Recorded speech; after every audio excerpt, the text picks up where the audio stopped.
Hello and welcome to Grid Rankers, the F1 history podcast that tries to answer the question, except Array 2. I'm the Mobile Chicane, and each episode I'm joined by a special guest from the world of motorsport to discuss the good, the bad, and the in-between from Formula One's past, as we attempt to compile a definitive ranking list of every driver, car, team, Grand Prix, and anything else we can think of. Today we're discussing perhaps one of the sport's most maligned world champions in Jacques Villeneuve. The son of Ferrari legend Gilles was almost comparable to Lewis Hamilton in his early days as he exploded onto the scene, immediately winning races and winning the World Championship in just his second year. From there, it all began to go wrong as choice after choice backfired in his face, and he suffered not one but two disappointing and tumultuous exits from the sport, where he had quickly soared and promptly nosedived. Joining me to chat about that and more is the excellently spectacular Mr. Ed Spencer. Thank you very much for having me. Really appreciate you taking your time to do this.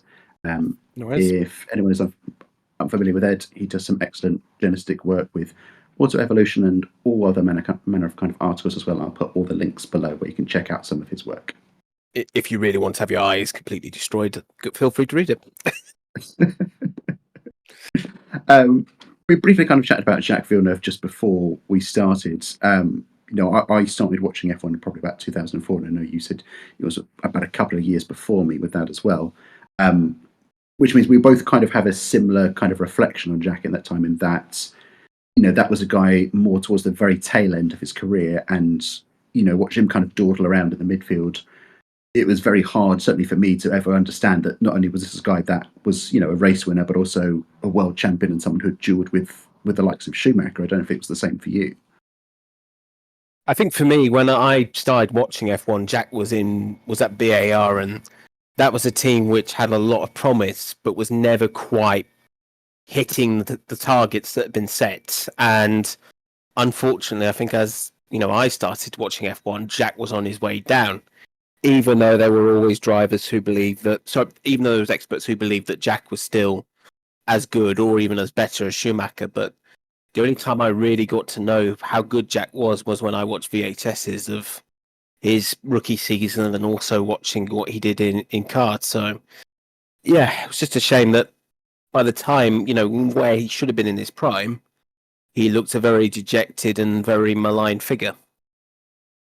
Yeah, that's a great way of putting it. And, there's almost kind of almost 3-part version of this story, because we're going to start off, funnily enough, at the beginning where, there's a lot more success, and then there's such a kind of big drop off after that point as well. It's quite an unusual story in that way, because off the top of my head, you don't really see many tales like that where someone arrives, is immediately successful, and then you kind of get absolutely nothing from that point onwards.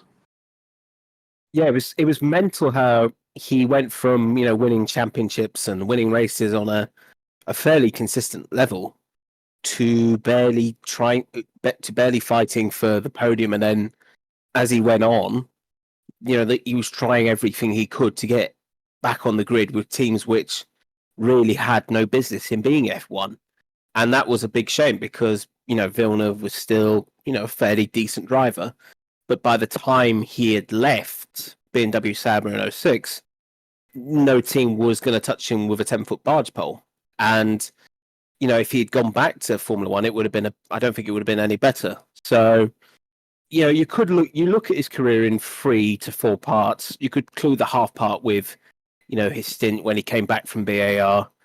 But, it's such a complex and diverse topic. There isn't really a definitive answer on how good he really was, because, let's be real, he only had 2 years in machinery. He had 2 years in machinery, which was fairly competitive. Yeah. Well, we've had a kind of a negative start to the show, so let's look at some of that more positive because of that kind of that opening stint to his career, because that's something that's really kind of worth shouting about and digging into as well. So, yeah, his background very well known. Certainly, whether he likes it or not, he was the son of Ferrari great Gilles Villeneuve, who had been, a fantastic figure in the sport, and is, he's some person we'll definitely kind of touch on later down the line one day as well. So that comes kind of with an expectation with it as well, to have your name kind of synonymous with, such an iconic figure within F1 circles. racing over in America, we saw lots of kind of success over there, particularly in 1995. He was kart champion there. He won the Indy 500 in the same year as well. But it was around this kind of time that he's first kind of started connecting with Formula One circles. And what we find is that what kind of happens with so many of these stories, particularly in the times of the 90s, that there's always kind of this link to the 1994 San Marino Grand Prix and the loss of Senna creates such a kind of big vacuum in the sport that needs filling. And Villeneuve was kind of one of those names that was put forward to fill that hole in a way. There was all kind of sort of shenanigans going on with Williams at the time where they lost Senna, and then they kind of had the contractual wrangle with the likes of David Coulthard and Nigel Mansell with the car as well. In 1995, they ended up keeping hold of Coulthard only after going to the Contract Recognitions Board and kind of being able to hold on to him. But he'd initially signed for McLaren that year, so Williams knew going into that year they'd have Coulthard for one more year, but then he would be off to pastures new. So they need to bring someone else into the team. And, you know, the 90s was really kind of a big era where a lot of kind of popular names stateside were heavily linked with moving across to Formula One, which, other than kind of sort of Colton Herta nowadays, it's not something we really talk about anymore. But, you know, in this era, we had the ones that did happen, like a Michael Andretti to McLaren, but there were plenty of other rumours, like a Paul Tracy tested with Benetton and Al Unser Jr. tested with Williams. So it wasn't necessarily unsurprising to see his name kind of linked to Formula One at this time.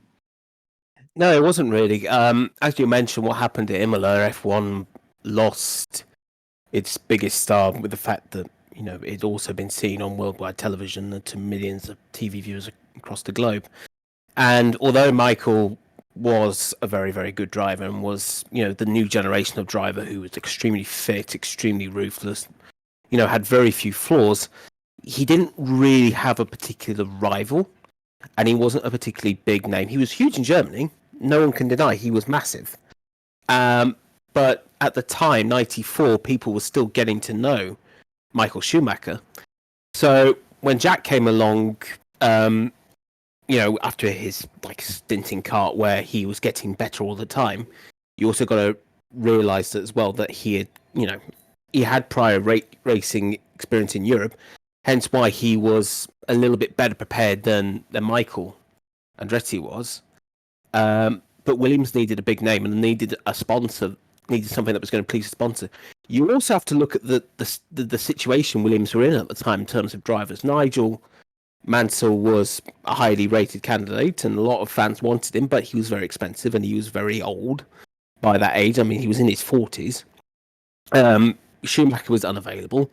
Alesi and Berger were tied up with Ferrari. Coulthard was on his way to McLaren. Frentzen was still tied in at Sauber. So you have to look a little bit left field, and they thought, well, Jack's around, why don't we give him a look and give him a test? And, you know, the timing was probably at its best because, you know, in those days you could test all year round in the new spec of car. It wouldn't be like a 2-year car like we have today. It would be very up to date and you could run it as to your heart's consent. But I also feel that with, you know, karts as well, you mentioned how Michael had gone over and Paul Tracy had tested for Benetton. You know, through of the stars of the 95 season in kart, Villeneuve, Robbie Gordon and Gilles de Farran were all linked with F1 drives. So Villeneuve was just very, you know, it seemed very much a case of fate rather than a case of, you know, a sponsor pushing it through even though he was off the pace. So, yeah, I think circumstances helped with Villeneuve getting that seat. Yeah, the whole kind of situation and the state the sport was in at the time, it was all kind of domino after domino that lined up perfectly for him in a way. You also considered that he had someone like a Bernie Ecclestone in his, not necessarily in his corner, but wanting to push forward for the move. Like you say, there was that big kind of void for like a big name to be entering the sport. And, you know, Villeneuve gone, you know, for over a decade at this point in time, but still very much kind of talked about with reverence at the time. So it was really a good name to be getting into the fold. Plus the fact that he was, you know, he was clearly fast. He'd had that success in America, or was having that success in America. So it was really good for Ecclestone to see that, and also for all parties involved to ensure that it was a properly prepared kind of journey as well. I've talked about Michael Andretti's move to McLaren in the past, a long time ago on this channel, but a big part of that was a lack of preparation on that point. Michael didn't spend enough time in the car or enough time testing, and part of that was his own choice. He decided to stay in America and hop back and forth between Grand Prix rather than kind of staying at the factory or being local to the area. After Jacques' initial tests, which was in August 1995 at Silverstone, where, he was about 2 seconds off the pace from Hill, but shortly after that, negotiations kind of started between Williams and Villeneuve, and their 2-year contract was signed between the two, with an option for 1998 as well. But all parties wanted to make sure this was a success, so he got sent on this really kind of diligent testing program. About 6,000 miles worth of testing was covered in the pre-season to ensure that he was match fit, he was used to the car, and he was used to the circuits as well. And you can say that really kind of paid dividends by the time we rock up in Australia. Takes pole on debut, which is a crazy statistic even now. If you look back over history, that's only ever been achieved by 3 drivers. One is Villeneuve, and the other are Mario Andretti and Carlos Reutemann. So I think Hill was certainly, Damon Hill, who he was joining at Williams, was certainly rating and assumed this guy was talented, but then straight out of the gate, he almost became just this immediate threat to the kind of the establishment that Williams had become. Yeah, and you also have to think about it in the sense that Williams wanted him prepared as best he can. I mean, they always had a habit of doing that with their drivers back in the day. I mean, Coulthard had plenty of miles as test driver, so it made sense for Villeneuve to get as much mileage as he could, and he had plenty of experience on circuits of the time that were on the calendar, such as Silverstone, Monza, Imola, Estoril, something which Michael didn't really have, although he had done things done sessions at Barcelona and Silverstone.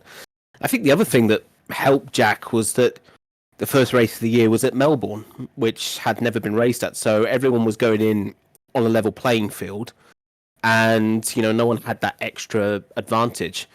But the margin of pole between him and Damon was staggering, right? Nearly half a second, which is unheard of in today's Formula One, where it's always so wafer thin in terms of the margins. So he really instantly, came out the gates looking extremely strong. And I think Damon knew that this wasn't going to be a year where he could, push him around and just beat him handsomely.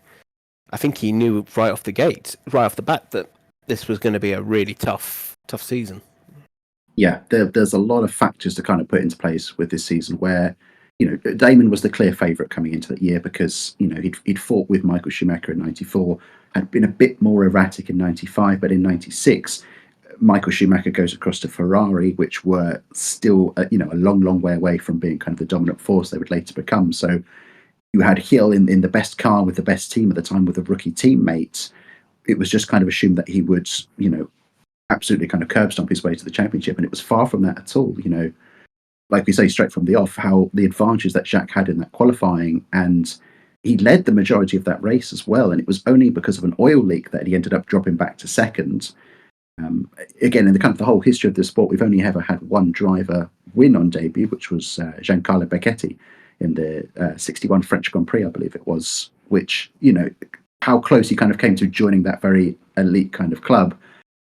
Within 4 races, though, he was a race winner. He won at the Nürburgring, and it wasn't easy that day either. He withstood a lot of pressure from Schumacher, chasing kind of one of his first wins for Ferrari at that race as well. And before long, he was suddenly kind of in the midst of this title battle with Damon.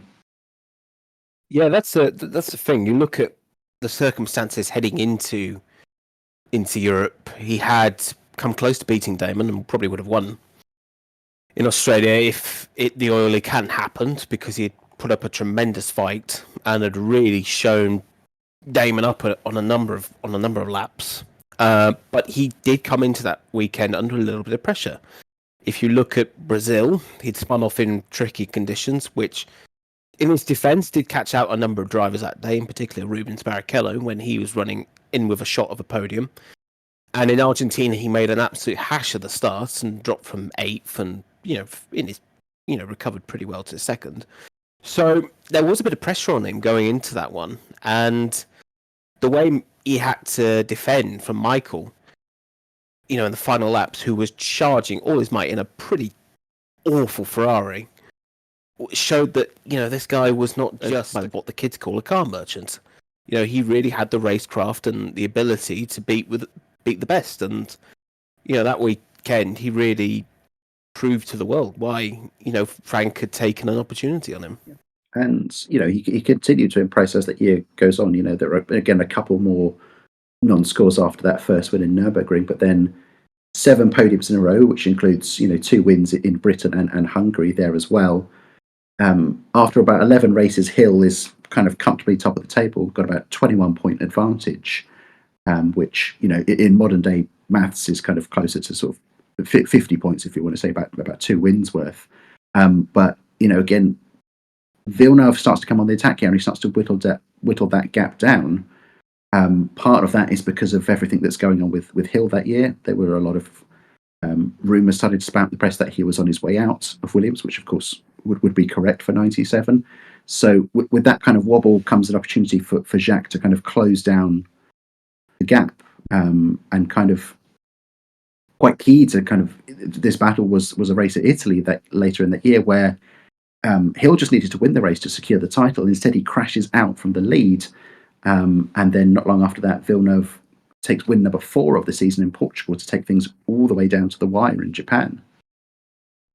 Yeah, if you think about the second half of that year, Damon looked to have had the title wrapped up in the first half because he was on such a roll. But then the next 4 races were really, really awful for him. In Spa, he, had unfortunately, the wrong strategy call and got, put behind, got shuffled back in the field through the safety car. Jack came second that day. Would have probably won it if it weren't for Schumacher being in another league that day. At Monza, Monza I think was where Villeneuve lost the title because while Hill did go out with a very simple mistake by clipping the tyres, which frankly shouldn't have been there in the first place. Another great safety innovation by the FIA. Villeneuve was just nowhere all weekend. He crashed with Diniz in the warm-up. He had damage at the start, and he was losing places like a stone. And then, he was really just pottering around, and he finished 7th. If he had finished 3rd or 4th, it would be a totally different story. And in Portugal, we all know how he won that race through that monstrous move on Schumacher around the outside at the parabolic, which is not a corner you would normally pass at because it was so tight and so quick. Although he did get a little bit of help from Giovanni Lavaggi, who I think probably caused 60% of Italy to throw their TV sets out the window when he held up Michael. And yeah, by the time they get to Japan, Villeneuve's got the momentum, but there's also the fact that he knows the circuit pretty well from his days of racing in Japan. So Damon had every right to be nervous. Jack had every right to feel like, well, I've got nothing to lose. I know this circuit. If I simply win on Sunday and Damon hits trouble, I could snatch this. And he blows the field out of the water in qualifying and sets up a very nervous Sunday for Mr. D. Hill. Yeah, unfortunately, though, it kind of goes the other way on the actual race day because it's Damon who wins that day and takes the title, and it's Jacques who hits trouble. Right rear tyre coming off, crashes out, Hill wins the title, which it's still fantastic scenes. And again, some of the kind of more memorable things where you think of, Murray Walker saying, "I've got to stop now because I've got a lump in my throat" when he sees Damon cross the line. It's really nice. So I guess brilliant and yet kind of, I suppose, somewhat disappointing season for Jacques then. How quickly he'd kind of been on the pace. As rookie campaigns go, it is one of the most successful of all time, if not tied with the most. Both he and Hamilton in their rookie years both scored 4 wins and finished a runner-up. The only real difference is Hamilton scoring more points, which arguably, is more of a symptom of a point system and more races than it is any kind of sort of easier comparison between the two. The flip side for Jacques is that, he'd come so close to the championship but not been able to take it, which, would have, signed off what would have been, a phenomenal debut season. It is worth noting that, as a caveat, this was in a year where, as inexperienced as he was, he did have the best car in the field, and very little kind of competition in terms of who else could kind of get involved with him and Damon. You had Schumacher being brilliant when he could be brilliant, but it was still a difficult first year at Ferrari for him, so he wasn't a regular contender to be amongst there. And you mentioned the likes of a Berger and a Lacey and a Coulthard before. Though they and their kind of Benettons and McLarens were not kind of quite close enough to mount a full-scale challenge throughout the year as well. So whilst he was up there, there wasn't always a huge amount that could kind of shuffle him back. Yeah, I mean, 96 is a very weird year because there were so many changes beforehand. You do mention a good point that he did have the best car, and it was probably it was probably one of the more easier years for a rookie to jump into because there was all sorts of stuff going on. But you mentioned Michael. Michael probably had one of his best years when he didn't win the World Championship in that Ferrari, because he dragged everything out of it. And took 3 very good wins. Spain, for example, where he just blitzed the field and passed Villeneuve very easily. But unfortunately, the thing went bang more times than a nuclear reactor. It just didn't seem to want to finish the race. It almost got to like 25, 30 laps in and thought, well, you know what? Let's slack this off for the day. Let's just blow up. When I know Michael's leading, but I don't really care. Benetton had the problem where it had 2 very good drivers in Berger and Alesi, but the car was designed for Michael, so they couldn't adapt to it. I read stuff where Berger said, I struggled to drive the B195 whilst Michael was going around telling the press about, I could have won the World Championship in this Ferrari. I doubt it went down well with Gerhard. And the problem is they were erratic. Like John, for all his fault, for all his talents, he was erratic at times. And then, sometimes he'd get in such unnecessary incidents. And when he had a chance to win a race, when it seemed everything was right, he would still, through some reason, very little, through the fault of his own, would still snatch, defeat from the jaws of victory. With Coulthard, I think with DC, he made some spectacular starts, and he really tried to drag the maximum out of the McLaren by leading a few laps, but that was never going to win a race. That car was never good enough to get a victory or 2. So, in reality, it was really a Williams 2-horse race, with the exception occasionally of when Michael's Ferrari decided to play ball. Yeah, and that kind of advantage then kind of continued on into 97 as well, where now there's even kind of less competition for Villeneuve, because Gilles, yes, he's won the title with Williams, but he's unceremoniously kicked out and has to go find a new home at Arrows for the year, which, again, plenty of a topic for another time, but absolute, no hope of ever being in contention of wins, let alone any kind of championship with that as well. So it was unsurprising that, Villeneuve was the clear title favourite going into 97. Had a new teammate in Frentzen opposite him who was highly rated, but I think even then, people still thought Villeneuve was better than that. Has the benefit of kind of staying within the team and having this new car designed around him as well. So whilst Schumacher and Ferrari were improving, I don't think anyone fully anticipated they would get to a high level like they would in 1997. Part of that may be because you sense there was a little bit of pressure starting to get to Villeneuve, because he has a very, very kind of shaky start to 97. Yes, he wins, I think, 3 of the first 7 races, some of which we know. Again, he shows a lot of that kind of knowledge and wheelcraft that he does have, with a lot of kind of tyre preservation skills, and wins in likes of Argentina and Spain. But crucially, he wins 3 of 7 races, but he retires from the other 4. So he is still sitting in second place in the championship behind, some would say, surprise leader Schumacher at this point. Yeah, if you look at the start of 97, it's very topsy-turvy, because in Australia, he demolished the field, again in qualifying, but Eddie Irvine, on occasion he tended to do it, forgot he had a brake pedal and decided, what, Johnny and Jack, you're going off, and that was the end of that. Brazil, he got a bit of a reprieve because we know that there was a couple of stalls on the grid, and he had made an absolute pig's ear at the start and went off the road, and Michael had taken the lead. And then you look at races such as Imola and Monaco, which were not really his fault. I mean, you look at the fact that he would have won in Imola if it weren't for the gearbox conking out. Monaco, Williams made a mistake and went for dries when it was clearly going to bucket it down. And I mean, you do look at Spain. While Spain was a good win, you have to wonder whether Jack would have held on if Panis had not been held up by Irvine, because Olivier Panis was on another level that day, and the Prost team were getting better and better all the time. Foreshadowing.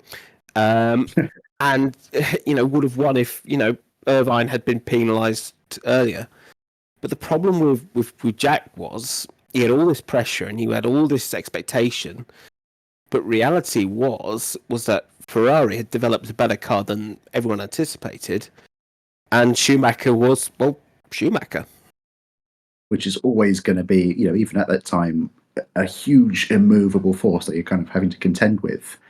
And I think this is part of the reason why there's always kind of question marks over Jacques and this World Championship as well, because it's a very wobbly start to the year. And then not long after that, he wins another couple of races, both of which are more due to kind of factors outside of his control rather than any kind of dominance or performance on his part. In Britain, Schumacher was leading by about 40 seconds before he had a wheel bearing failure. Hakkinen took over and then the engine blew, so Villeneuve kind of coasted through from what should have been third. It becomes a lucky win.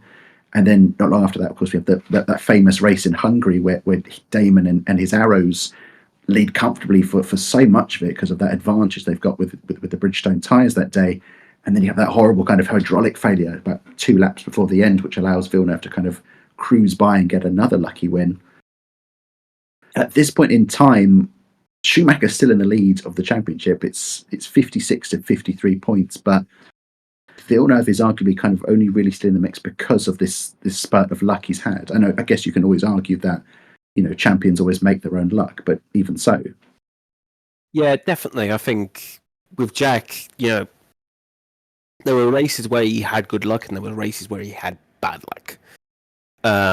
Silverstone, he did get a stroke of good luck from Michael's wheel bearing failure and the fact that both McLarens were running really well and could have won on that day at Silverstone before the engine decided to go bang. And Damon would have won in Hungary if it weren't for that hydraulics issue.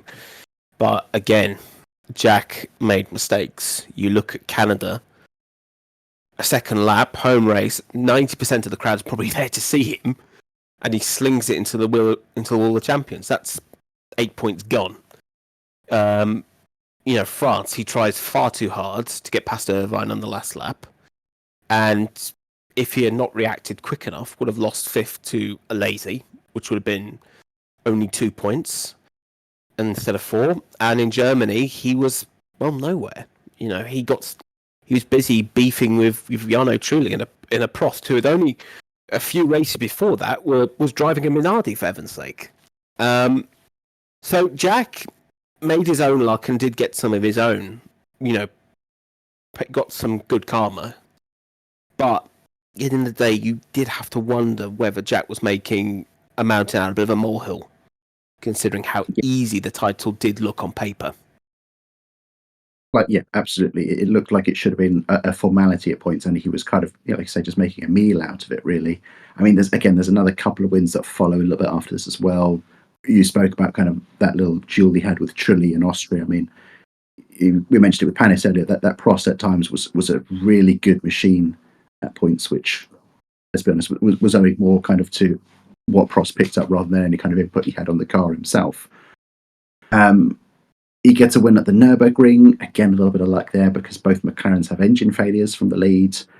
And what's incredible is that, we're only 20, 30 minutes into the record now. That's the last win that we're going to talk about for Jacques Villeneuve. And we've got a lot of this story still to cover.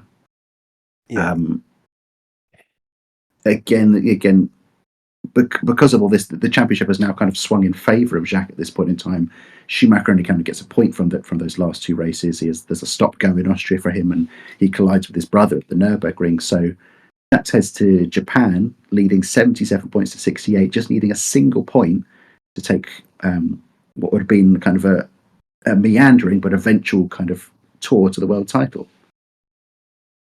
Yeah, Michael, as you mentioned, he collided with Ralph at the Nürburgring. Although I think Ralph took the lion's share of blame, and he overtook under the yellow in Austria, which got him the stop go.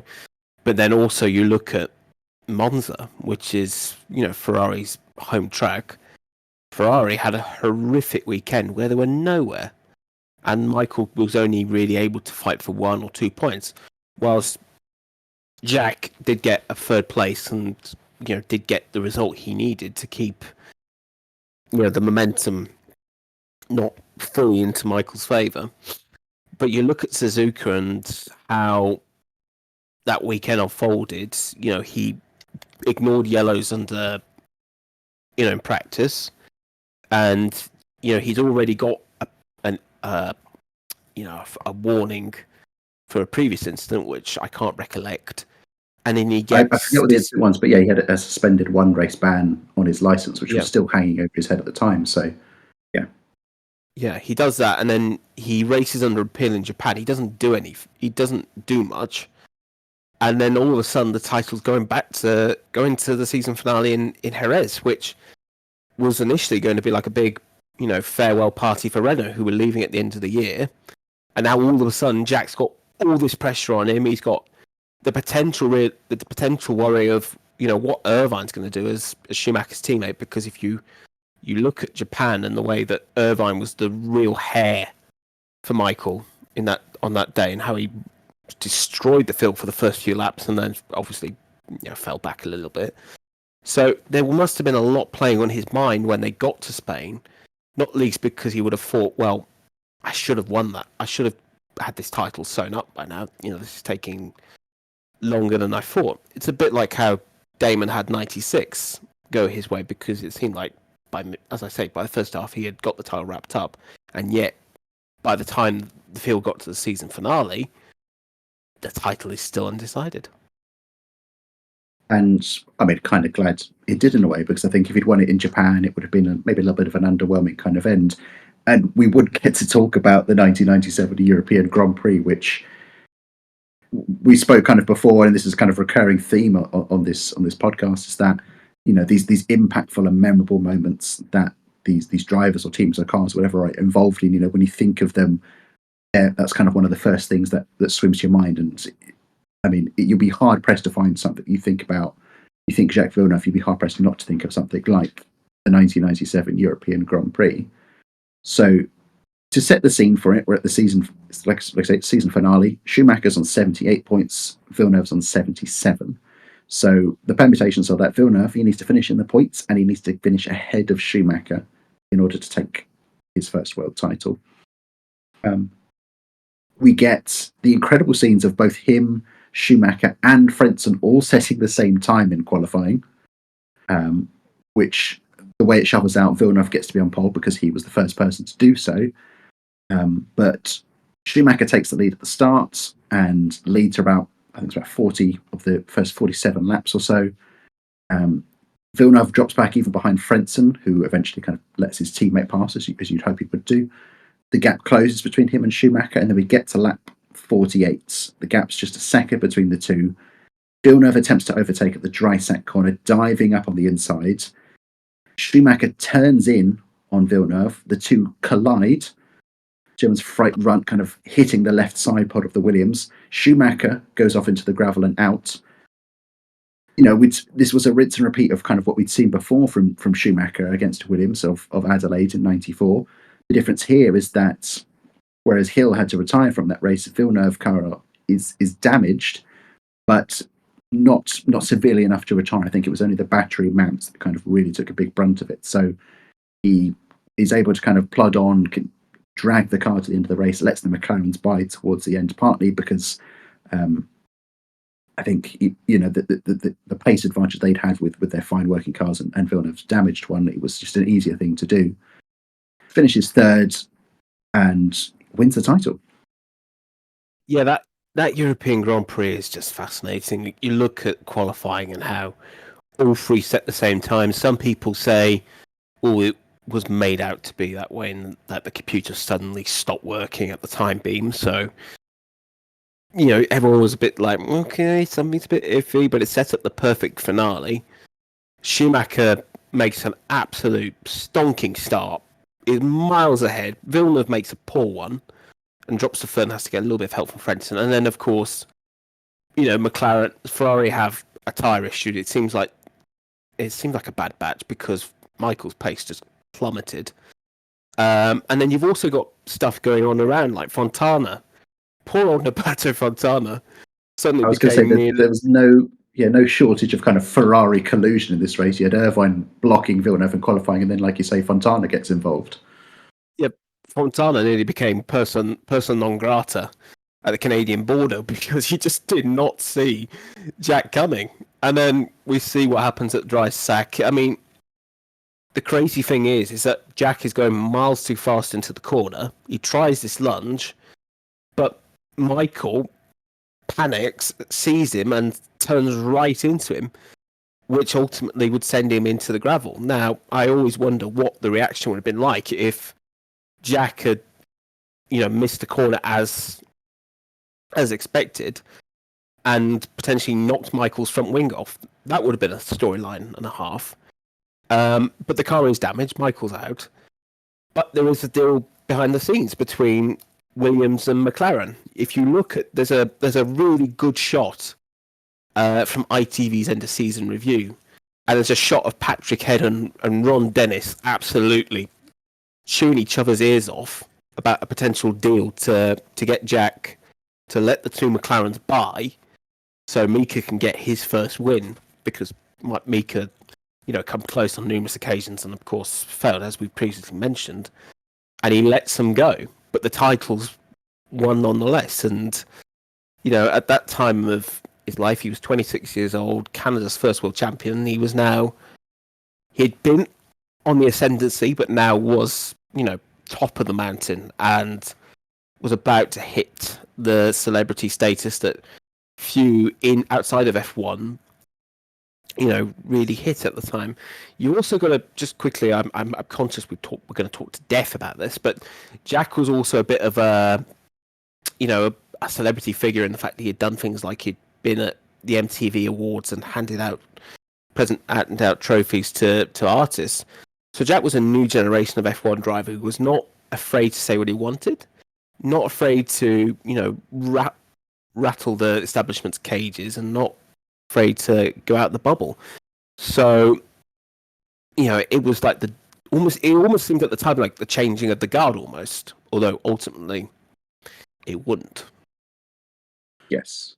And I think it's interesting, we said this is a story of many parts, and it's interesting to kind of think about, as a thought experiment, what happens if the story kind of ends here, because it could have done. There's a real strong possibility that this could have been, the whole F1 saga for Villeneuve, because, in 1998 there were a lot of talks to introduce, they're going to bring back groove tyres, and the cars were going to get narrower as well, which was something Villeneuve was vehemently against. He didn't want that, and a lot of times throughout 97 he was threatening just to quit the sport if those changes were implemented. And obviously they were, and Villeneuve stuck around. But it's an interesting kind of thought experiment of what happens if Villeneuve left F1 at this point in time, and that was it, kind of for the story, because we'll kind of discuss his legacy at the very end of it and where he kind of ranks in the whole scheme of things. But if you just stop it off at this point in time, just statistics wise alone, he's won 11 races from 32 starts, and over 30% success rate, which is, you can only go back to sort of the likes of Fangio and Ascari and maybe even Jim Clark to find that kind of same sort of statistical level. And, I wonder whether we would be having, a discussion now, maybe not quite in the same reverence as his father, but that same discussion of what could have been and what could have happened, and how many more titles would he have won, and how many more races we could have seen, and what the quote unquote lost kind of Villeneuve Schumacher era we might have got. Well, yeah, I think we all have been wondering what might have been if them two had been able to race each other for a few years. Obviously, in reality, it would never happen anyway. But you would have to wonder how much of a loss this would be to Formula One, because as I mentioned, Jacques was a new generation of drivers. He would have probably gone back to kart and would have probably torn up the field there, and that would have given kart the momentum it needed to ride the wave of the growing IRL. So, yeah, I think with Jack, you have to wonder what would have happened if he'd quit. I think when he said, I might leave F1 because of these tyres, I think that was more or less just a threat in him speaking out. But if he'd acted on it, I think he definitely would have still been winning races, but just not in F1. Yeah, like you say, that such a decision like that does have really big repercussions across the whole of the sport. Like you say, it would have completely changed the scene over in car, and what we had with Champ Car and IndyCar and everything over there would have probably been completely different. Instead, he does stick around, and we get into what will become the kind of the final year where he's with Williams, and obviously a very disappointing year from his perspective, because yes, he was the world champion, and he'd vanquished kind of this villain in Schumacher after the actions that Schumacher performed at Jerez. But there were still kind of question marks around Jacques, because it had been so unconvincing, because he should have secured it a lot earlier and in a more dominant fashion as well. So Jacques was really kind of desperate to prove himself in 1998, show he wasn't just kind of this one-hit wonder and could offer up a kind of a repeat offer of success with more titles and more wins. That is kind of immediately shut down from the beginning, because this is where we get introduced to the Williams FW20, which first of all, one of the very few kind of red Williamses. We don't see a blue Williams, but there's only a couple of them, which I don't mind personally as a livery. I quite enjoy it. Yes, it's a complete departure from what you normally see. I thought it looked ghastly.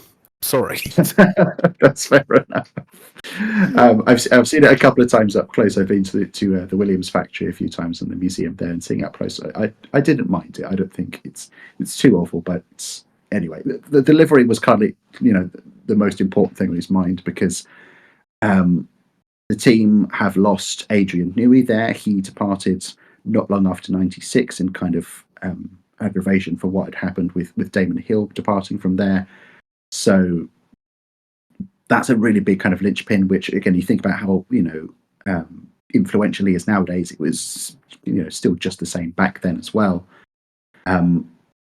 They say goodbye to Renault engines, as Renault do one of their many kind of ins and outs of the sports. They depart at the end of 97.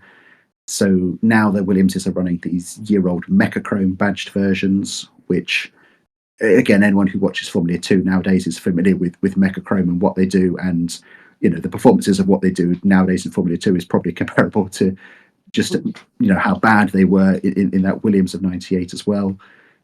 Add to that, just because you need more excuses for how bad it was going to be, they had Goodyear tyres, which were just uncompetitive, not good enough compared to, the rising Bridgestone tyres, which had proved, so grippy and durable during 97 as well. And so what you have is just Williams just tumbling down the order to a distant third. Yeah, that season, everything seemed to be going wrong for Williams. I mean, they were in a transitional period because they lost Newey. The Mechachrome engines, well, granted, they were year-old Renault engines, so they were still pretty okay. The problem was that they were not up to spec, and Williams, as a result, were looking around and going to BMW for 2000. So everything seemed to be going wrong before they'd even started the year, because it was very rare that a team using, old or frankly customer engines, because that's what they weren't the factory team, could win the title in 1990s F1. So it just seemed like he was destined never really to kick on.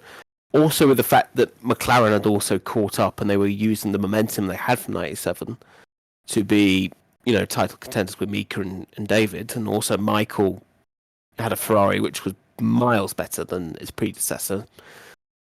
Jack probably did feel that bit of pressure that, what was going on, in 97, if he can rectify those errors, you could go and win it again. But the problem was he simply didn't have the opportunity. And the other thing was, at the time, he had his head turned because Craig Pollock, his longtime manager, had said, well, let's go and build our team around you. We'll buy Tyrrell. He'd also ruffled Ken Tyrrell's feathers by putting Ricardo Rossi in instead of Jos Verstappen, which in hindsight has to look as one of the worst driver decisions of all time.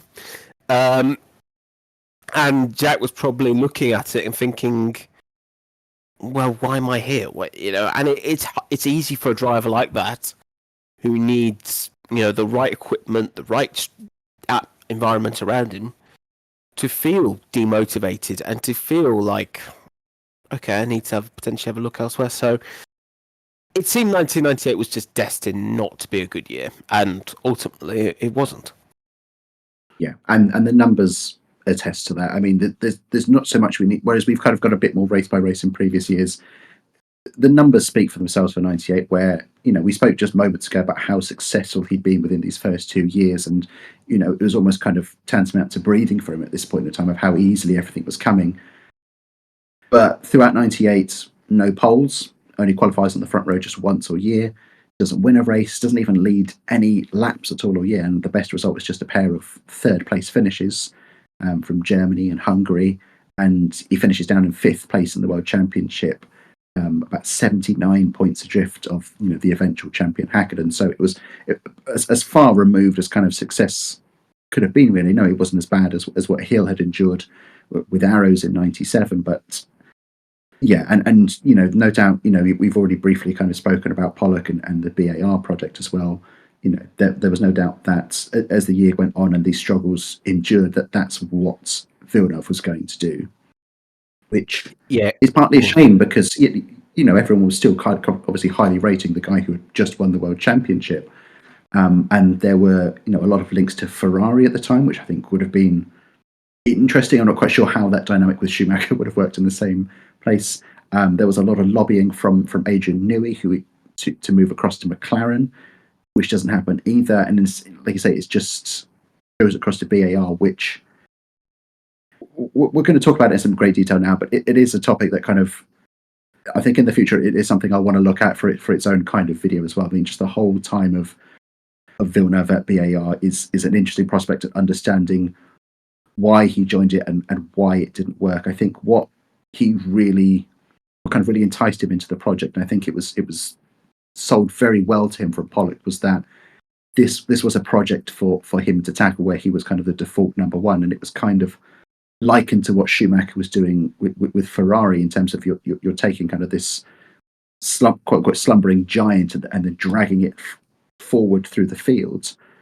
The problem for Jacques was that this was an entirely new startup that was a lot further back from where Ferrari were, and arguably Jacques didn't have the same kind of qualities that Schumacher had at Ferrari in terms of banding everything together and isolating weaknesses and making sure that everything was built around him and done correctly. I think Villeneuve was a lot more of a kind of just get in and drive figure, and that didn't lend himself well for what would happen in 99.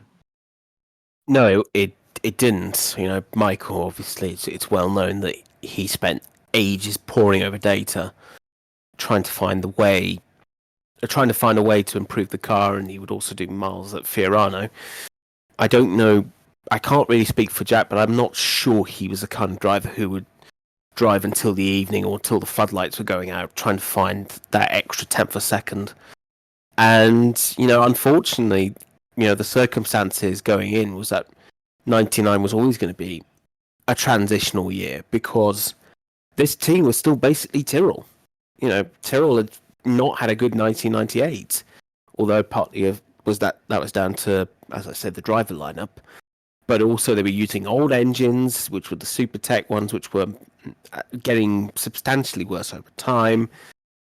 Reynard had achieved success in other disciplines, but were completely new to Formula One. Sorry, not completely new. They had been in and out of Formula One over the last decade. And, you had Pollock and his management team, kind of having this new brash idea. I mean, they were in the news for all the wrong reasons before they'd even started, in the sense that they'd said, well, we could win our first race, which got spun into some spiel that, we will win our first race, and the dual livery saga, which landed the team in hot water. So it seemed like from outside, the team was more trying to just be that anti-establishment team, and they were going to build it around an anti-establishment driver. But unfortunately, Jack had not really been able to have to struggle that much, because although the Williams wasn't particularly great, it wasn't languishing on the 10th, 11th row of the grid. It was still well up in the top 10. With the McLaren move, I think the problem with Jack, he's openly said, I could not adapt to the culture there. And that's probably why he never went. And I can see him potentially butting heads with Ron Dennis over a number of things. I sure as hell don't think Ron would have accepted his blonde, long hair. I think Jack would have been immediately sent down the barbers or faced a reduction in his wages. So all the signs were pointing to this potentially being a difficult year. How difficult it would be was unknown, and it turned out to be a complete catastrophe. Yeah, and I think, a lot of what you say about what was there and why it didn't work, I think was spun very differently before the season, because, it was seen as here's this project which, Reynard haven't had much success in Formula One, but they're very experienced. This is a project that has got a lot of funding behind it from British American Tobacco. It's got, his good friend and manager running the whole operation, and a very subservient number two in a rookie in Ricardo Zonta in the other car. So it was, there was a lot there to kind of initial value to say, okay, well, this is at least a decent kind of maybe midfield proposition. It's got the funding and the technical support, and, Villeneuve's the clear number one with it. Then, like you've said, you dig more into the details, and actually a lot of it isn't terribly good. Yes, it was what was said about winning the first race was spun around quite a lot, but it's always a funny contrast to make between this supposed quote that was said about winning that first race to what happens at the end of the year, because it's arguably, based on that alone, it's one of the biggest kind of flops in F1 history at all. From claiming that there'll be race winners to finishing the year bottom of the constructors table, the only team that doesn't score a point all year, and that's behind the likes of Minardi and Arrows, who were really struggling as kind of backmarkers at the time. And it should be said, that's not to say that the car was slow, because you see flashes on occasions in 99 where it is, genuinely competitive. Just to run through kind of a few examples, there was Imola, where Villeneuve started fifth, but then doesn't start the race after a clutch problem. In Spain, he's up at the top six again, runs third early on, and then is running in the points when transmission fails. And then in that kind of whole chaos of the European race, he's running in the points again before he has an engine failure. And that's kind of the tail of the tape for a lot of the season, is that it's the poor reliability and just the mountains of troubles that team was struggling with, which is why it looked as bad as it was, and why Villeneuve didn't have the success he maybe would have wanted to in that first season. He retired from the first 11 races, which, as a streak of races is unheard of in kind of the modern era, in terms of that just sheer level of unreliability and poor misfortune. Yeah, we do need to address the fact that the car was hideously unreliable, and Jack did have those flashes of brilliance in Spain and in Imola, but of course, there was no chance of scoring points because it's simply the car just couldn't keep going. Although Jack, in fairness, did make the odd couple of mistakes. I mean, you look at Canada, he crashed into all the champions again. And then there's also France. France, I think, was a missed opportunity for BAL, because if you remember how mixed up that grid was, because of the fact it was light rain at the start, and then it just turned into a monsoon later on, which enabled Panis and Lazy to get second and third on the grid for Sauber and Prost. If Jack had been up there, if Jack had got sent out early, who knows? He could have maybe got second on the grid. Heck, he could have beaten Rubens because he's still a very talented driver. But the levels of unprecedented reliability and the levels of how underwhelming this team was doing, you also it looks even worse considering that Minardi and Arrows probably had to spend 1/10 of BAR's budget. I mean, their catering bill was probably, what BAR was spending on marketing. So, yeah, just everything was going wrong. And ironically enough, he gets his first finish at Spa, which was a weekend where he demolished his car at Eau Rouge because he had that hilarious bet with poor old Zonta, who must have been easily influenced because they both crashed at the same corner within minutes of each other. You look at it at the time, and I think a lot of people saw that, and there was still a lot of respect for Villeneuve at the time because they're thinking, he's trying so hard in a car that just can't reach the end of a race, and which is so unlucky that he's not in a more competitive machinery because we could be having Schumacher and Hakkinen and Villeneuve all fighting at the front.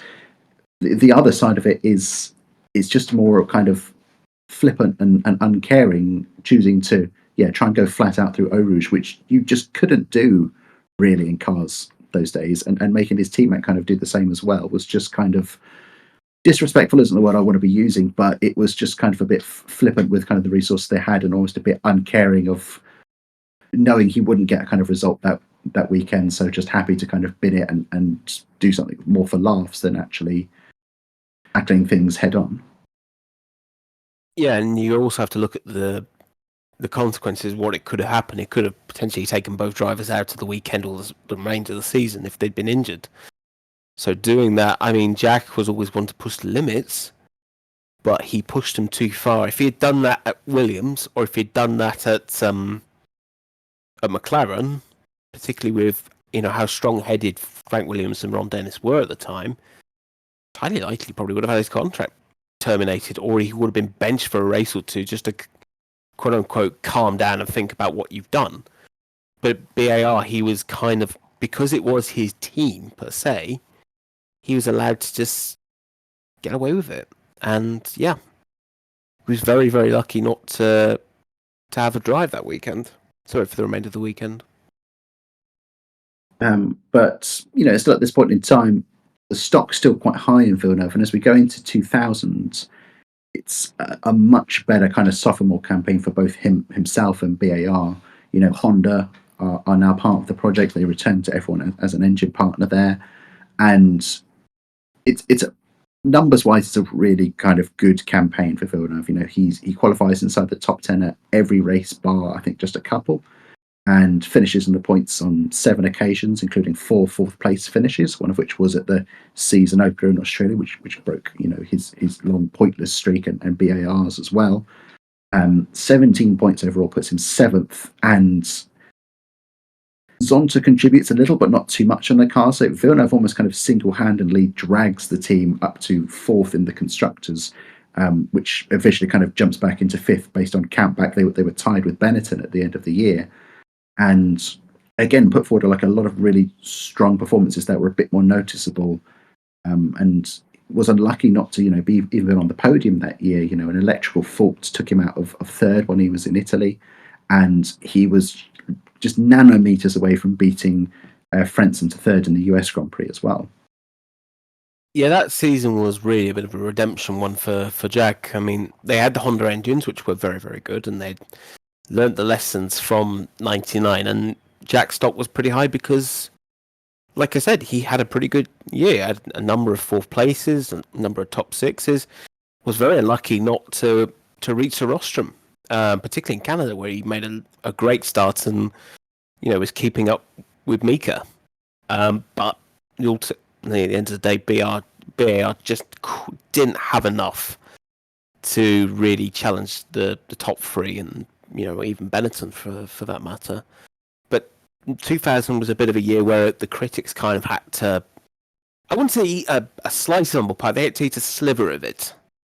Because Jack really showed that he still had what it takes, and BAR in particular could say, you know, we're no longer a joke, we're no longer a punchline, we're serious, we can compete with the best, and here's what we've got.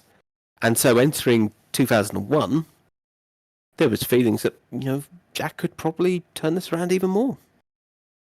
Yeah, it was all looking very promising, and I think what's frustrating for a lot of people who are Villeneuve fans is that this is kind of where the whole BAR thing starts to stall for him, and then all kinds of opportunities for him as well. There was a lot of talk during 2000 that, you know, Briatore wanted him at Benetton with what would become Renault within a few years there as well. But Villeneuve, he chooses to stay put and stay with this BAR project, which, you know, we can say with the benefit of hindsight is a mistake, knowing that, you know, where Renault would be within a few years after this, and kind of the stagnation that BAR would endure across the next few years. But it does highlight, and it does seem to be a recurring theme in this story, is that there were a lot of opportunities and choices presented to Villeneuve that he just always seemed to get the wrong side of, almost kind of like an Alonso in a way, of almost just being at the wrong place at the wrong time and never quite making the right call for things. The Renault question is a very interesting one, because on paper, 2001, Renault were nowhere near gonna, you know, be up there because they had a pretty awful car. But 2002, they were building something. You know, they were the fourth best team on the grid, and, you know, truly was able to really get the maximum out of it. So truly, Villeneuve lineup would have been fascinating to watch. Although, I reckon if, you know, Jack had gone there, you know, Jarno probably would have been dumped, and Fernando was going to get that drive anyway. So that would have been a fascinating lineup to watch, particularly when Jack is still on his level, which, when he could, was very, very good. What Renault could have done with him in alongside Fernando would have been fascinating. But he stayed put, he stayed loyal. But it was the worst possible decision because, you know, there was tension behind the scenes. BAT were looking for you know, money back from their investment, and then Pollock gets kicked to the curb, and it all kind of falls like a pack of cards. Yeah, it does all start to fall apart. I mean, 2001, there's not a huge amount to be discussing because it is more of a sideways step for the outfit than it is kind of any step forward from 2000. You know, they entered the year thinking that they're going to keep up that momentum, and they were targeting third place in the constructors. They were looking to try and win races, and instead, yeah, it just kind of all stands still a bit from the moment. He does get back on the podium, which kind of ticks the boxes that he'd missed the previous year. He got 2 podiums in Spain and Germany, but both were kind of a little bit more owing to luck on those days rather than any sort of pace there. And like you say, behind the scenes, it was all starting to get a little bit murky. I mean, at the very end of the year, Pollock departed BAR, and we'll touch on the guy who comes in a second, because that was very much the beginning of the end when the second guy comes in. Something that's often talked about in a few articles of the time is the decision for them to drop Zonta, and they bring in Olivier Panis into the team, which really kind of, again, encapsulates that difference between Villeneuve's approach to operating as a team leader to like a Schumacher. Because Schumacher always made sure, you know, he was the clear number one. And yes, there were other, you know, talented guys in that second car, like an Irvine and like a Barrichello, but they were clearly held at enough of an arm's length that Schumacher was still the number one, whereas Panis, quite highly rated at the time. We spoke about kind of his exploits with Prost in 97, and though he dropped off a bit after that, he had rebuilt his reputation with McLaren in 2000 as a test driver there. And, you know, McLaren credit a lot of kind of their upturn and how successful they were that year to the input that Panis was having into the outfit. So going into what should have been Villeneuve's team actually suddenly came a little bit more something less under his control, and more something where Panis could have an equal share in terms of opportunity there.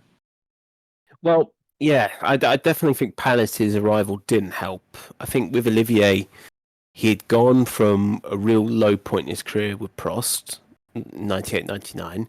He'd gone to McLaren and almost kind of been reborn as a test driver, and he'd really given good feedback to Hakkinen and Coulthard and helped them, you know, fight Michael for the championship. But was he going to beat Jack on a frequent basis? Probably not. I mean, Olivier was good, but he wasn't at Jack's level. And crucially, I feel that, BAR probably looked at him and thought, well, we need two drivers who are good, but we don't want someone who can really give Jack a lot of problems. There's also probably the financial side. I don't think Jack was getting a few quid. I think he was getting quite a lot. And two drivers on a lot of money when they're not performing would have been, a catalyst for multiple sackings. So yeah, that was another problem in the fact that Panis arrived and was simply just not going to be a doormat. Yeah, and that money thing is actually a neat little segue, because at the end of 2001, Craig Pollock departs and Dave Richards comes into the project, and they'd previously been at Benetton there, and nowadays we know him more for kind of pro drive fame and all sorts of other kind of management roles as well. And it's safe to say that him and Villeneuve did not get along, and I don't think that was helped that when Richards kind of came in, he publicly stated that all the money they were kind of spending on Villeneuve's salary would probably be better redirected into car development rather than focused on Jacques himself. That's an interesting point. Richards came in, had a little bit of experience of F1 with Benetton, replacing Mr. Briatore, and probably looked at the whole scenario. Thought, well, I have no personal, attachment to Jack, so we can kind of, I wouldn't say do what you want, but look at the finances. Pretty much the same situation was happening at Jaguar with Irvine and the Ford executives, but having Richards there and them two butting heads probably produced a very, I would say, quite a toxic atmosphere at BAR, particularly as well with the fact in 2002 they went backwards again and were 8th in the constructors behind Jaguar, and weren't even the best performing Honda team because Jordan finished 6th. So that whole season was really a year where Jack's F1 future first started to be put into question. Yeah, and it was a sign of kind of how far this guy's reputation had fallen, throughout this year. And we've spoken numerous times about now how often he was linked to the likes of Ferrari and McLaren and Benetton / Renault. By 2002, we're now looking at rumours of just going into sabbatical for 2003, which, it is significant in the sense of that, though he does eventually stay on, it's more in fact due to the fact that though he was linked to all these places before, now there's just no interest from any of these other kind of sources as well. So whilst he stays on with BAR, I think it's a lot more kind of a marriage of convenience for both parties, because he's not really got anywhere else to go. They haven't got quite anyone else ready to go in there just yet. So he hangs on for 2003, but now he's got another new teammate in the form of Jenson Button, who kind of becomes the new golden child of that operation. And I mean, that's more or less kind of one of the final signs that it was Villeneuve's time was up with the outfit. Yeah, you have to look at Jenson's reputation. A lot of people highly rated him. They thought it was egregious how he'd left Williams and how the 2 years at Benetton / Renault had gone because Briatore just simply weren't interested in him.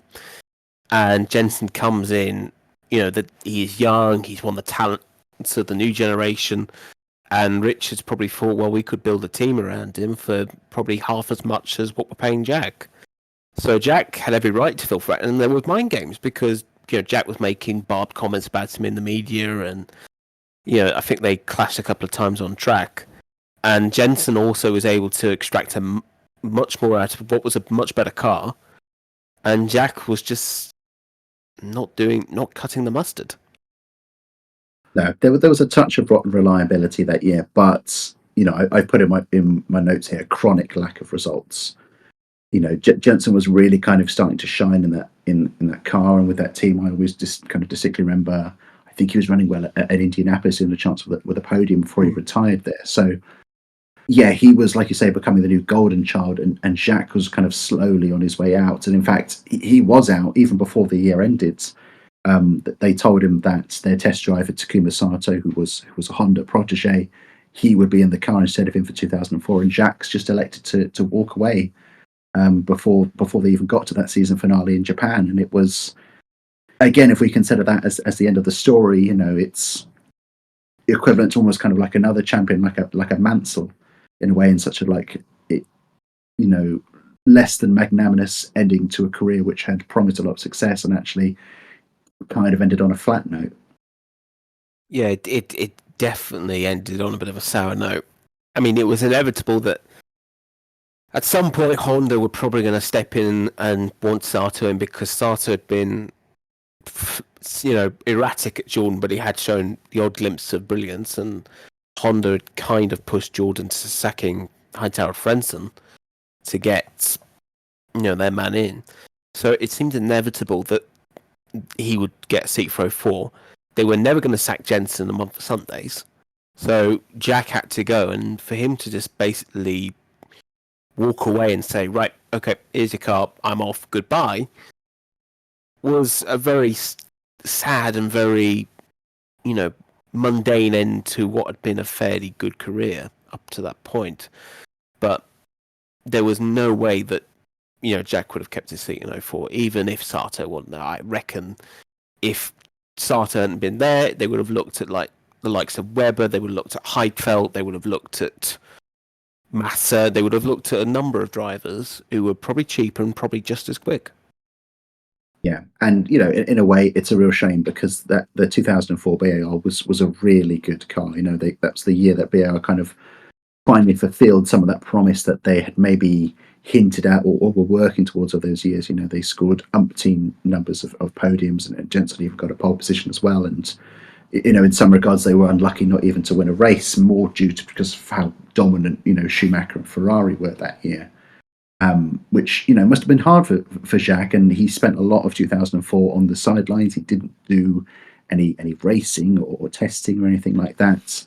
You know, reading through reports of the time, he was linked with all kind of different kind of roles and seats. There were talks he could go back over to America, do some racing in NASCAR or something like that. There were links to roles back in Formula One, with, you know, reuniting with the likes of Williams and BAR, which seems strange that it was linked, given kind of how things ended with both of those and where his reputation was. But yeah, unsurprisingly, kind of none of that turns to fruition. But he does find a spot on the 2005 field by signing with Sauber, of all teams, which again, consider kind of the heights that he was linked with before, to join an outfit like Sauber, who had been and kind of always will continue to be these kind of perennially anonymous midfielders. Whereas it was more kind of a desperation on Jacques' part to get back on the field in any capacity, rather than any maybe serious commitment that he could still compete at the front end. Well, he didn't do much at Renault during that trial run replacing Trulli, and he probably looked at his options and thought, well, where do I go? Like, Red Bull were going to go with Coulthard, you know, Toyota had gone with Ralph and Jarno for 05. Sauber was probably the least worst option, but they were never going to fight for wins. They were never going to fight for podiums. He did have a strong teammate in Felipe Massa. And other than the fourth at Imola, it's hard to really think what Villeneuve really did in 05. Sauber were not competitive by any stretch, but Villeneuve was hardly setting the world alight, unlike, you know, Coulthard, who managed a few good results there and there. You know, also, you look at other drivers around at that time, like Trulli was constantly on pole. You know, I just think, yeah, there was a little bit of desperation in there. But as we've previously talked, that's how low his stock had gone. The fact that he had to go to Sauber. Yeah, and how unimpressive that kind of Sauber year was. What was hinted at when he had that kind of little cameo with Renault at the end of 2004, because he'd already signed for Sauber at this point. So there was all kinds of drama going on with Renault. They were fighting with BAR for second place in the constructors. Jarno Trulli had won at Monaco, but had then sort of endured an absolutely torrid time in terms of results and reliability. He had a big kind of falling out with Briatore. So kind of plucked out of nowhere, Villeneuve was slotted into the car in favour of, you know, other kind of maybe more reputable and dependable options. Giancarlo Fisichella, who would race for them in 2005, was linked to kind of an early seat in there. They had their test driver in Frank Montagny, would have been a logical kind of fit. From a kind of theatrical movie plot-esque kind of plot line, it's a move that makes sense because it was a chance for Villeneuve to step back into what had been, again, race-winning competitive machinery and put one up on those at BAR that had kind of kicked him out. But it was the opposite from that. And then there's, again, it's almost another topic that deserves its own video in a way. But there's plenty of reasons why things didn't work at Renault. But I think the fact that he didn't even score a point in any of those kind of 3 stand-ins and was lapped at every single race. I mean, even, what is it, a quote here from Renault's chief executive, Patrick Ferrer, even he admits that the whole kind of thing was a mistake, and it was more kind of enticed by the name rather than it was any kind of results. Yeah, I think Renault did make a mistake in their driver choice. I mean, Montagny had tested that car time and time again, was well rated by the team. They could have got Fisichella out of his Sauber contract because he was leaving anyway. But I can imagine they had a look at it from a marketing perspective. I mean, can you imagine the headlines if Villeneuve had gone back, performed up to his 2000 level, or his 96, 97 level, beaten his old team to second in the Constructors' Championship? I mean, it was marketing gold from that perspective. But, he was still rusty. As you mentioned, he got lapped at every race he was in. And reality is it made no difference to Renault's bid for second. It did the opposite of any kind of bid. It kind of elongated the gap a little bit more in a way. If we consider that, it was Alonso and Button with the team leaders there that were jostling for positions. Villeneuve should have been battling with Sartre, perhaps with that lower end of stuff, and he just didn't. Just couldn't extract the performance. And again, there's asterisks and there's reasons why it didn't work, because he hadn't been in the car. There was a lot of talk, particularly from Trulli, that it was quite a difficult car to be in. And looking at some of his outings, it was in China where he'd never been before. You had the typhoon in Japan, which cut down on a lot of track time as well. So it was only arguably in Brazil, and even then there were some damp conditions there, where he got a kind of fair crack at the car. But still, again, it was still disappointing form from what had been expected, both from himself and from the Renault kind of higher ups as well.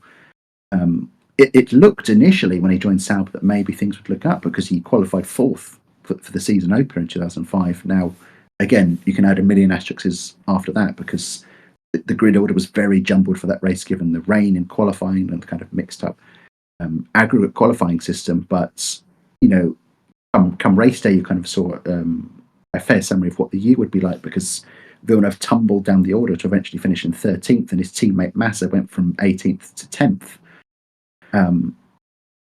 It wasn't a surprise to see that by the time we got to Imola, which was only round 4 of the year, that there was already talk that Villeneuve would be out of the car, and any other kind of number of drivers, like I think Anthony Davidson was linked with the role. They had a young Vitantonio Liuzzi was in there as well. They had their test driver Neil Jarne. Many of them kind of stepped in the car, and maybe it would have been a little bit more exciting. As it happens, he brought the car home in 6th that day, which became 4th after the disqualification of the BARs, which was seemingly enough to kind of justify keeping him for another stretch of the season. And it was solid enough, but not spectacular. And I think that's not what Sauber kind of had as an expectation for a guy who was a former world champion. Massa was good, but still relatively unproven, and a long way from kind of the finished article that we'd get at Ferrari within a couple of years. And just doing that bare minimum was not really kind of what Sauber signed him for or were looking for. No, I think also Sauber probably were paying quite a high price to get Jack, because they must have thought, well, he's done this, we might as well go for him.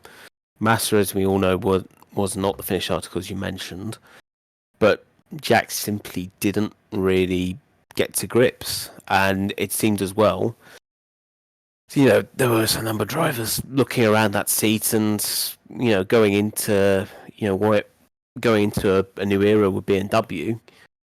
It seemed, again, inevitable that they would probably look at getting rid of Jack if he didn't perform. And as we all know, it happened. So I think 05 was a bit of a waste of time by Sauber's point of view, because they just didn't get what they should have done from Jack, which was, a driver who's capable of fighting for good results, and ultimately they didn't get him. Yeah, and like you say, the team kind of starts this new era in 2006 as it's bought out by BMW and becomes their works factory outfit. And Villeneuve stayed on, but it was really more as kind of a last resort. I mean, he had a valid 2-year contract with Sauber, but there were so many kind of names linked to that BMW seats before the year started. Mark Webber, Heikki Kovalainen, Dan Weldon, all sorts of quite exciting prospects. And for one reason or another, none of them could agree a deal with BMW. So Villeneuve kind of clings on. And I mean, it's numbers wise, it's not an awful year from him. There's a lot of kind of consistent minor point scoring finishes across kind of the first little part of the season. And at one point he was kind of just peaking outside of the top 10 in the driver's standings. But again, friction within the team, because he and BMW's director, Mario Tyson, again, I think bashed heads a little bit. And Tyson was eager to put someone else in the car and promote their own kind of talent. And we get to Germany where Villeneuve crashes out, has a heavy crash there, and the team wastes no time in kind of ditching him on quote-unquote medical grounds and pop what will be a young Robert Kubica up into what will be his first race drive. Yeah, if you look at the way BMW Sauber went, I mean, the results were slightly better, but if you compare it to Heidfeld, it's night and day. Heidfeld was getting the maximum out of that car, whilst Villeneuve was not really doing that. I mean, you also look at races like Canada, where he threw it off into the wall again when there was a chance of points, and you have to understand why BMW were getting more and more frustrated with Villeneuve, because they didn't really want him. They tried everything they could to get a new driver in, and he was constantly binning it. So they formed up this idea of medical grounds and to put in one of their own. And I hate to say it, Jack's F1 standing, as low as it was completely turned to dust when Kubica got points on his first outing in Hungary in the wet, and then got third at Monza in only his third Formula One start. That showed how underwhelming Jack had been at BMW Sauber, and there was no way back from there on in. I also feel that if Jack had suddenly found his form again, he could have had a very good 2007. But if he'd kept his 2006 form, BMW Sauber would have finished behind Renault or even Williams in the constructors. Yeah, and it's another case of kind of, he was at BAR, left them, the team's immediately successful. He was, yes, very briefly at Renault, leaves them, team very successful. Now at BMW, leaves them, and within a couple of years of this, they are race winners and championship contenders as well. So I'm sure there's an element of frustration on that part for Villeneuve to be missing out on those opportunities. And you can argue that perhaps this is why across, even up to 5 years after this, what would be his final race, there's so many reports kind of saying that he's trying to find his way back in, and he's eager to keep racing and keep driving. If we jump to 2010, he was about 5,000 names that were linked with the Renault seat that year that eventually went to Vitaly Petrov. Later signed with Stefan Grand Prix, whose owner was a Serbian businessman called Zoran Stefanovic, who had bought the chassis and gearboxes and engines of what had been the withdrawn Toyota outfit with the intention of racing in 2010 as another new team. But the whole outfit was just couldn't get permission to race from the FIA, which is another interesting what if potentially, because that's the Toyota TF110 is widely considered by a lot of people to be one of the best cars that have never raced. And I think there's a lot of reports from people that have worked on the car saying it could have been a race winner, and even I think Villeneuve has even said that the numbers looked really good behind it as well. So I'm not saying that it would have been an absolutely fairy tale comeback, but it was a decently competitive prospect, even if it was just for 2010 alone. Well, the desperation was there for Jack, I think, going into the new decade, because he had done 2 years at Peugeot, sports car driver, but they didn't really want him, and ultimately he had to go and look elsewhere. The worst thing about it is they end up winning Le Mans the year after he leaves, which must have hurt massively, because he was on the verge of completing the Triple Crown. But you look at the teams he was linked with, Renault would have been a very good bet, because at the moment, at that time, it would have been carte blanche, because it was a team that was reeling from Crashgate. Fernando Alonso had gone to Ferrari. They had Kubica alongside him, so you could have done with a little bit of experience just for good measure, and Jack would have been a good choice. But ultimately, Petrov had the money to get him over the line. And then you look at where he was linked. He was linked with Durango, who had been not particularly successful in F3000 or GP2, and they were thinking about going into F1. That would have never really worked, and Jack would have probably spent his time fighting with other new team strugglers such as Trulli and Kovalainen at Lotus, and also Glock at Virgin. HRT he was linked with, but I think every man and woman and his dog was linked with that HRTC alongside Bruno Senna. With Stefan Grand Prix, it was a case that the Toyota TF110 would have been a very, very good car. But how they would have sustained the level of development over the year, I think would have been very, very difficult. I think it would have been very, very doubtful they would have been a brawn where they could have won the World Championship. But if he had gone into F1 with Stefan, definitely can see points, definitely can see the odd top six coming in there and then, because also they would have probably got a number of Toyota employees coming along to help the project. But ultimately, fate says no. And I think once Stefan gets refused permission, that was the end of the story completely. I don't feel that he was ever going to get back on the grid from that day on. Well, you say that, but there's one final instance where he could have come back, and that was the very next year, 2011. You mentioned Durango there. So Villeneuve joined forces with Durango to form what would have been called Villeneuve Racing, which was one of about 15 entries that were jockeying for a spot on the 2011 grids, and where you would have had Villeneuve acting as a driver/owner, which we've not really probably seen since probably about the late 70s, I would imagine, with the likes of Jack Brabham and Chris Amon, Arturo Merzario, that sort of character.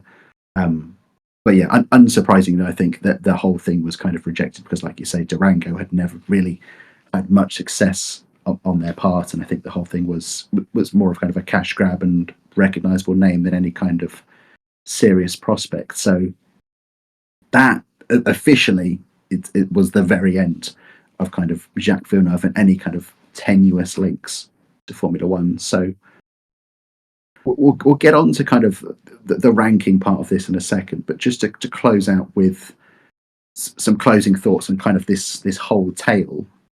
I mean, we said at the beginning, we both kind of only saw the very tail end of this career, so it was hard to imagine someone who would actually be right at the forefront of the sports. And I think it's such an interesting tale because it's such a unique one as well, in terms of someone who was immediately successful, followed by that long stretch of nothing, which is not entirely his fault that it came out that way, but also he made some questionable choices across those points that kind of subjected him to enduring that stretch of nothingness. I think it's really a case of someone peaking too soon. I think Jack's first 2 seasons were phenomenal, and although he had flashes of brilliance with BAR, it was simply the wrong place, wrong time. which in hindsight it looked inevitable because it was a new team and it was still, the bones of the old Tyrrell team. So he made the wrong decision, and his driving got worse as I think he became less motivated throughout the years. And yeah, I think if he'd broken away from the BAR fold and had gone to McLaren or had gone to Renault, Jack would have had a longer career. I'm not saying he would have won a world championship or two, because the teams he would have gone to, they had patchy runs of form from, in the times that he was linked. But I definitely don't think he would have been scrambling around trying to get a seat with Durango. Yeah, I don't think we would be having a conversation now where we talk about that sort of near decade long of run without him ever winning a race again.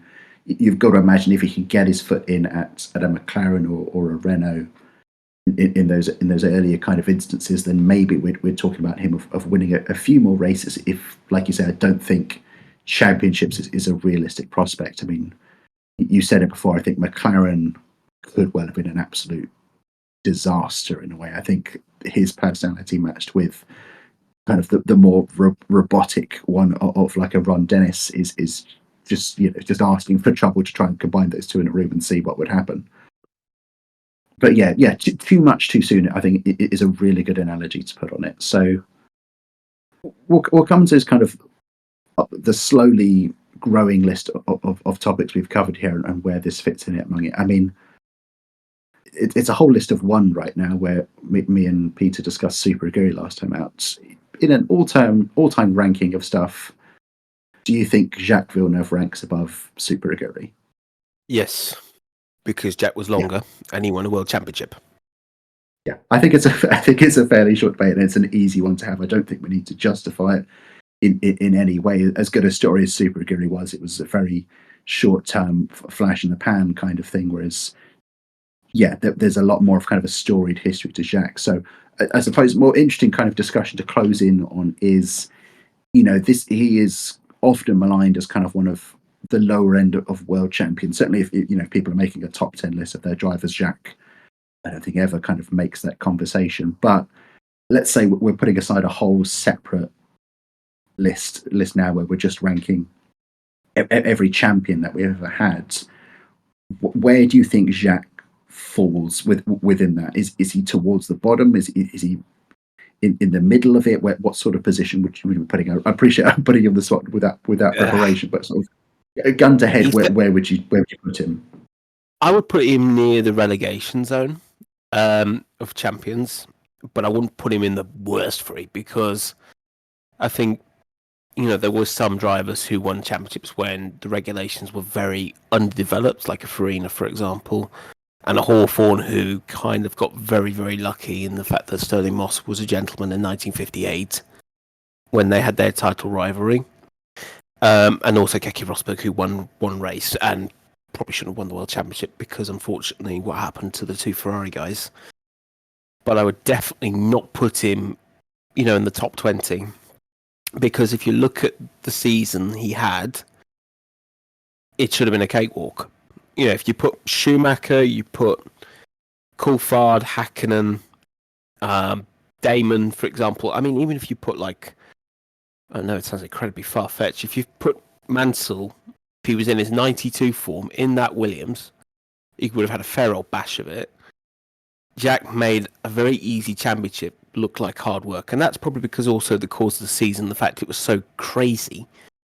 So I'd put him in the top 5 least successful world champions, but you can't really demoralize his achievements too much. Winning the world championship in Formula One in particular is probably one of the hardest things you can do. So for him to do that, and particularly also the way he did it and the way he achieved it and the way he came from a background where he didn't go-karting, didn't really do much in the junior series, to become world champion and be arguably the greatest driver of his generation, it's something not to be snuffed at.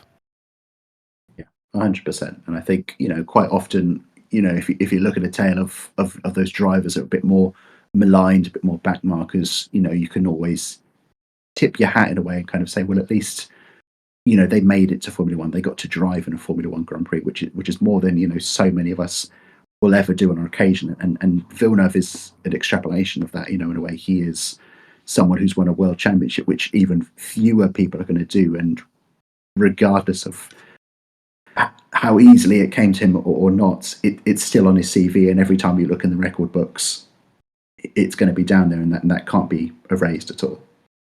No, not at all. Oh, well, I think let's bring us to the end of the podcast. So, Ed, thank you very much for joining us. It's been really interesting to kind of hear your input on this side of things as well. Pleasure was all mine. Thank you very much for having me. Thank you very much. I'm the Mobile Chicane. That was Ed Spencer, and this was Grid Rankers, and we'll see you next time. Cheers.